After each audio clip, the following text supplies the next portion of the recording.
Now let's discuss on application and practice of effective communication, right? How will you practice and how will you apply in order to become an effective communicator?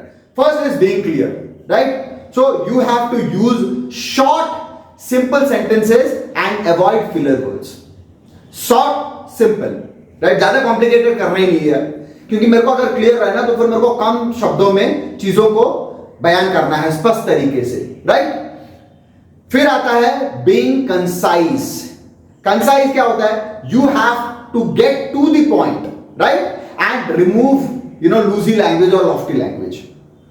देखिए, concise रहने के लिए to the point बात करें, इधर उधर घुमाई फिराई नहीं, राइट? तो फिर उसमें क्या होगा?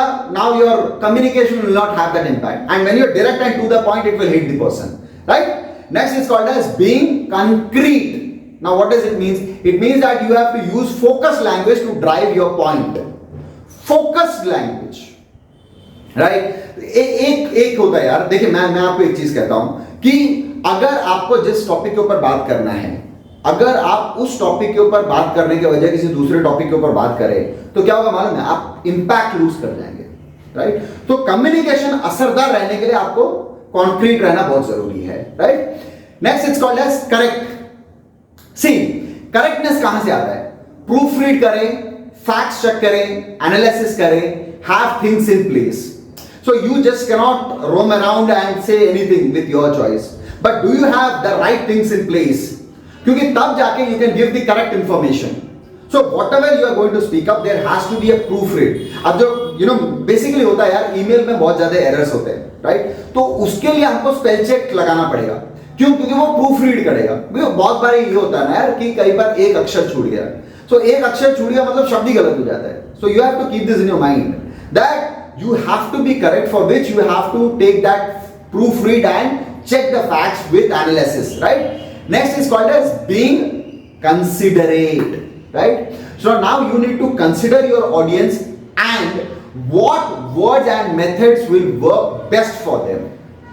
So if I am writing or if I am speaking or if I am interacting with someone, that means I need to consider them based upon their educational qualification, based upon their work experience. क्योंकि तब जाके मेरे को समझ में आता है कि नहीं यार, सामने वाला जो है वो कितना डाइजेस्ट कर पाएगा और मैं कितना कंटेंट उनको दे पाऊंगा, right? Next is called as being complete, right?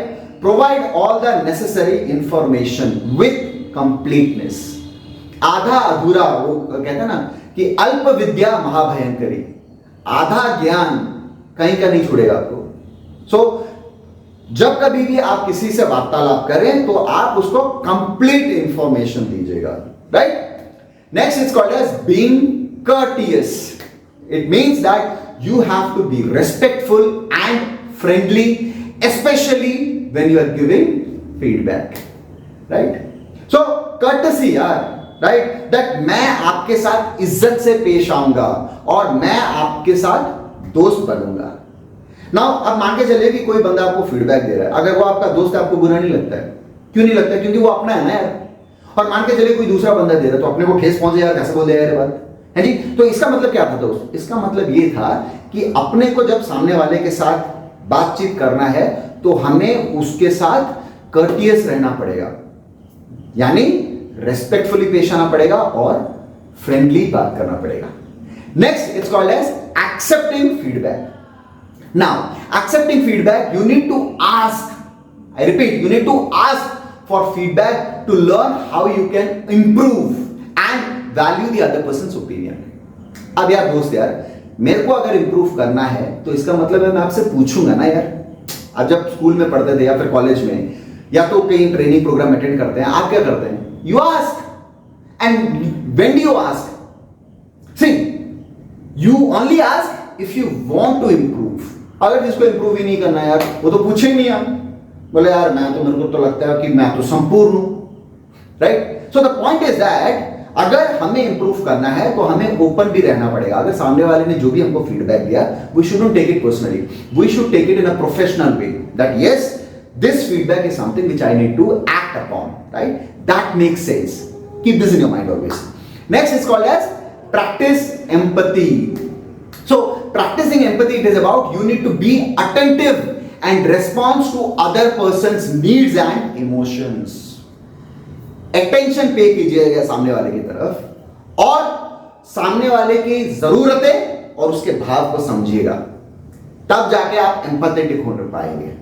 देखिए, मैं बोलता हूं कि लोग अर्थ के पीछे भागते हैं, अर्थ के पीछे मत भागिएगा, क्योंकि अगर भाव से अगर आप जुड़ गए तो अर्थ ऑटोमेटिकली आपको समझ में आ जाएगा, राइट। सो एम्पैथी प्रैक्टिस करने के लिए आपको सामने वाले की तरफ अपना ध्यान केंद्रित रखना पड़ेगा और उसकी जरूरतें और उसके भाव को समझना पड़ेगा कि किस भाव से वो आपके साथ बातचीत कर रहे हैं। Got it?